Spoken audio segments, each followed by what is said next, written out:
kütüphane ile ilgili çalışmalarımızı, öğrencilerimizin sayısını, neler yapıldığını, bizim neler amaçladığımızı hasbihal etme adına bir ziyaret etmek istedik. Yani hem ilimizde okuma oranları ne seviyededir, neden az okuyoruz, okumaya gerekli önem veriliyor mu? Bu çerçevede bir çalışma yapmışız. Kitaplar genelde çok fazla... Burada yoktu çok çünkü olanların hepsini göreceğiz orada olur. Evet.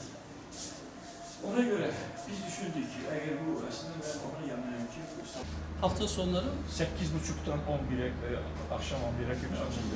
Sadece öğle arası bir temizlik yapıyorlar. Bir de şimdi şimdi bugün yani bunlar böyle bunu istemiyorlar. Yani jeton olsa ki bu jetonlara geldi, bu jetonla girdi, oturdu ve sonra jeton teslim edildi. Bu şekil olması tabii daha güzel olur, biraz daha modern adil olsun biraz. Aynen tabii ki yani. Ben diyorum ki, kardeş ben sanatçıyım, ben millete hizmet için buradayım. Bitti, bu kadar. Allah muvaffak olsun inşallah. Sağ olun. Hayır olsun. Bağlamadı, erbanedi falan. Sürekli çalışmalar. Çok iyi sefer. Yok mu?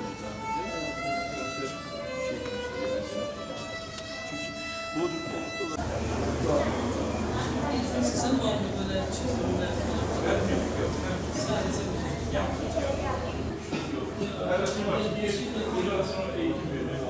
sizce en güzel çizilen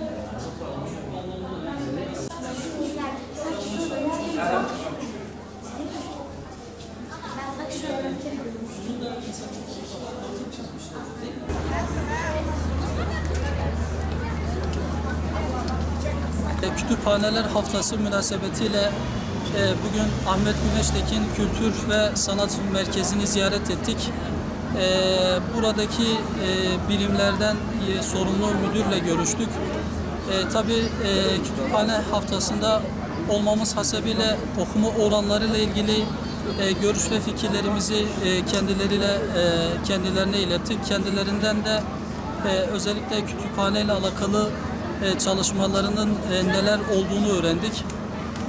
Hakikaten ortaya çıkan sonuçlar şunu gösteriyor ki ilimizde okuma oranları istenilen seviyede değil. Bu yüzden çalışmaların daha sık bir şekilde yapılması gerekiyor.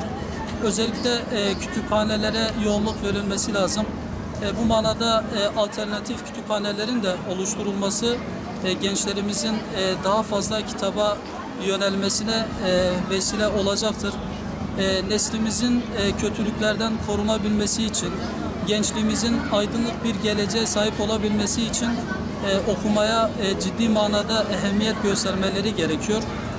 Bu yüzden de bizler de okumaya teşvik etmek adına bu çalışmalarımızı sürdürüyoruz. Bizim başlatmış olduğumuz bir proje vardı. Okumaya yönelik farkındalık oluşturma projesi. İnşallah bu projemiz kapsamında da çalışmalarımızı bitirip bir rapor sunacağız. Çünkü bu konuda özellikle okuma oranlarının artırılmasıyla alakalı toplumumuza yapacağımız tavsiyeler var. Özellikle de şu hususun altını vurgulamam gerekiyor. Okuma oranlarıyla alakalı şunu söylüyoruz. Aileler bu konuda en önemli görev ailelere düşüyor. Aileler temeli bu konuda öğrencilerle alakalı, çocuklarıyla ilgili temeli ailede atmaları lazım. Bugün herkes televizyon, internet, bilgisayarla daha fazla zaman harcıyor. Biz de diyoruz ki bu aileler için geçerli. Özellikle aileler televizyon izleme saatlerini ayarlamaları lazım. Bilgisayarla, internetle, sosyal medyayla geçirilen zamanı iyi ayarlamalıdırlar. Çocuklarını bu noktada yönlendirmelidirler. Hususen de günde en azından 1 saat olmak üzere ya da daha eğer 1 saat çok gelecekse yarım saat okuma saati belirlemeleri lazım. Bunları yaparsak toplumumuzun geleceğine katkıda bulunmuş oluruz inşallah.